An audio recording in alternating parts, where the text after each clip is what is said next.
ভাবিয়ে বালানা ওই না বড়ি কিন্তু খাইয়ালাই সীতানে মনে হয় আর যে ঘোষণা দেয় ভয়ঙ্কর রূপে ফিরবে আসলেই তো ঘটনাটা তো এরকম না মনে হয়। কালকে যে হাসনাত আব্দুল্লাহর উপর ঘটনাটা ঘটছে, কারা ধরা খাইছে, আমি একবার কইছিলাম যে দেখবেন পিছনে ছাত্রলীগ যুবলীগ এগুলা বের হয়ে আসছে 4 জন গ্রেপ্তার, তবে আলোচনায় আরেকজন আছে। তো কোন 4 জন গ্রেপ্তার এটা একটু আগে জানাই। তবে তারা কিন্তু মেইন খিলাড়ি না। আল জাজিরার সাংবাদিক জুলকারনাইন শাহের কিন্তু আরেকজনকে মেনশন করছে। তবে পুলিশ যাদেরকে আটক করছে এদের মধ্যে হচ্ছে গাজীপুর মহানগর যুবলীগের সদস্য মোহাম্মদ নিজামুদ্দিন এবং কাশিমপুর থানার শেখ রাসেল শিশু কিশোর পরিষদের সভাপতি মাসুম আহমেদ দীপু। অলরেডি এই 2 জন গ্রেপ্তার হয়েছে, আর বাকি 2 জনের পরিচয় জানার জন্য পুলিশ সম্ভবত চেষ্টা করছে। বাট আমাদের আলোচনার জায়গাটাতে হচ্ছে ভিন্ন একজন ক্যারেক্টার, যার নাম হচ্ছে নাসির মোরল।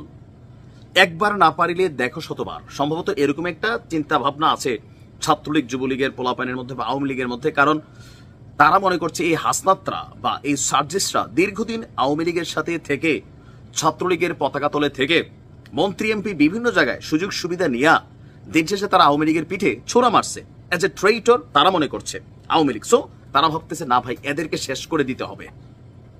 কয়েক ধাপে কিন্তু ঘটনা ঘটলো। আচ্ছা, এখন আলোচনায় কেন নাসির মোরল আসুন। এই হামলার পর গণমাধ্যমে আলোচনার বিষয়বস্তু হয়েছে নাসির মোরল নামক একজন, তার বাড়ি আবার গাজীপুরে। আমরা জানি যে হাসনাত গাজীপুরে হামলার শিকার হয়েছিলেন।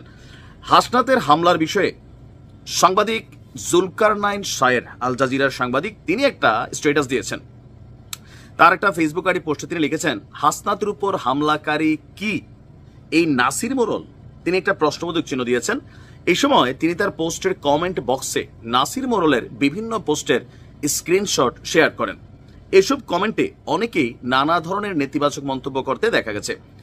তো ফেসবুকে নাসির মোরলের নামে ভেরিফাইড আইডিটা ঘুরে দেখা যায় বঙ্গবন্ধু শেখ হাসিনা সহ আওয়ামী লীগের বিভিন্ন নেতাদের সঙ্গে থাকা ছবি, দলীয় পদবি লেখা আছে সাধারণ সম্পাদক গাজীপুর জেলা ছাত্রলীগ।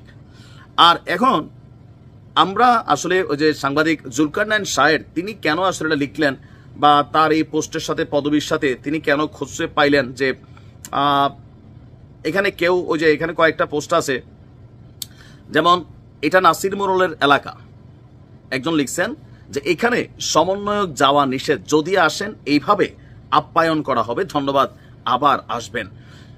এই কথাটা সার্জিস আলম যখন পোস্ট করছে যে হাসনাতের উপর হামলা হয়েছে 10-12 জন গাজীপুরে, এর পরপরই ওই গাজীপুরের যে কোনো একজন ব্যক্তি তিনি আবার নাসির মোরল রে মেনশন করে এই পোস্টটা দিচ্ছেন। সেটা আবার হয়তো সাংবাদিক জুলকারনাইন শাহের সামনে আসছে যে ইয়েস সম্ভবত নাসির মোরলই মূল ক্যারেক্টার। বাট পুলিশের হাতে যারা আটক হয়েছে তারা হচ্ছে ভিন্ন ক্যারেক্টার। তারা আমরা দেখলাম যুবলীগ মহানগরের, তারপর হচ্ছে যে শেখ রাসেল যে ক্রীড়া চক্র বা যে সংগঠনটি আছে সেইখানের নেতারা।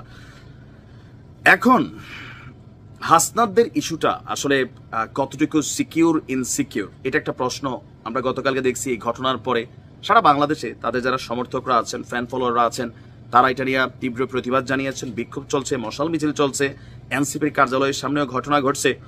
কোনো ধরনের ঘটনাই কাম্য না। দেখেন, আমার অবস্থান যে কোনো হামলার বিপরীতে, এবার হোক সেটা আদালতে যাওয়া, আওয়ামী লীগের একজন নেতা, এমপি, মন্ত্রী, সাবেক আদালতে যাচ্ছে, আপনারা সেখানে মব জাস্টিস করতেছেন। আমরা এগুলো নিয়ে হয়তো সচরাচর কথা বলি না। হাসনাতের উপরে হামলা হচ্ছে, আমরা এগুলো নিয়ে কথা বলি। প্রত্যেকটা মানুষের জীবনের দাম আছে, তার পরিবারের কাছে। এখন সামগ্রিক প্রেক্ষাপটে এক একজনের ভ্যালু এক এক রকম, কিন্তু প্রত্যেকটা মানুষের জীবনের দাম আইনের চোখে কিন্তু সমান, পরিবারের চোখেও সমান। এবার এই হামলা হাসনাতের উপর হোক অথবা প্রত্যন্ত অঞ্চলে ছাত্রদলের একজন কর্মীকে পিটিয়ে মাইরা ফেলা হোক, ছাত্রলীগের একজন কর্মীকে পিটিয়ে মাইরা ফেলা হোক, অথবা চোর সন্দেহে যে কোনো একটা মানুষের মব জাস্টিসের মধ্যে মারা হোক, অথবা আদালতে থাকে একজন আসামিরে ধৈরা পিটানো হোক, সবকিছুই আইনের চোখে কিন্তু অপরাধ। এখন হাসনাতের এই ঘটনার পেছনে আসলে কি কি আছে, তবে এর আগেও 2বার হামলা হয়েছে, বোঝাই যাচ্ছে আওয়ামী লীগের চক্ষুশূল। যে বললাম না যে সার্জিসের বেশ কয়েকটা ছবি, হাসনাতেরও বেশ কয়েকটা ভিডিও, ছবি টবি এগুলা ভাইরাল হয় মাঝে মাঝে, যে কোনোভাবেই ছাত্রলীগ মাইনে নিতে পারতেছে না যে এই পোলাপাইনগুলো আমাদের সাথে এমনি থাইকা খাইয়া মধু টধু খাইলো, কিন্তু দিন শেষে হঠাৎ করে পুরা প্ল্যানের মধ্যে এরা কানেক্ট হয়ে গেল ছাত্রলীগের সাবেক কর্মী হওয়ার কারণে। ছাত্রলীগ বিষয়টা হালকা নিচ্ছে না। যাই হোক, দেখা যাক, আমরা মূল ঘটনা হয়তো খুব দ্রুতই জানতে পারবো। ভালো থাকুন।